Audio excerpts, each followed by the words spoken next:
Everyone, পুজো তো শুরু হয়ে গেছে। শুধু শুরু না, রীতিমতন সবাই তো ভিড়ের মধ্যে ঢালাঢালি করে ঠাকুর দেখাও শুরু করে দিয়েছে। কিন্তু মহালয়ার পরের দিনকায় আমার খুব দরকার ছিল এসপ্ল্যানেডে যাওয়া। বেসিক কিছু জিনিস যেগুলো একদম কেনাই হয়নি। প্রতিদিন বৃষ্টি পড়লে কি করে যাব বলো তো? ওখানে পৌঁছে আমি জুতির দোকান দেখতে পেয়ে আমিও তো একটা জুতি নিয়ে নিয়েছি। আমার পরতে ভীষণ ভালো লাগে, বিশেষ করে এথনিক ওয়ারের সাথে খুব সুন্দর যায়, তাই জন্য।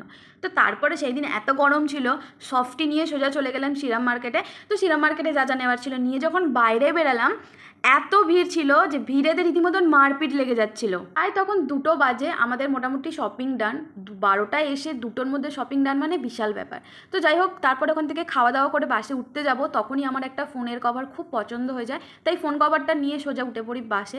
আর বিশ্বাস করো, এত গরমের মধ্যে আর ওই 2-3 ঘন্টার মধ্যে এতটাই আমরা টায়ার্ড হয়ে গেছি যে আর রীতিমতন ভালো লাগছে না। খালি মনে হচ্ছে কখন বাড়ি যাই আর বাড়ি থেকে একটুখানি রেস্ট করি। তোমরা কমেন্টে জানিও তোমরা ঠাকুর দেখা এখনো শুরু করেছো কিনা। তো আজকের জন্য বাই, দেখা হচ্ছে নেক্সট ব্লগে।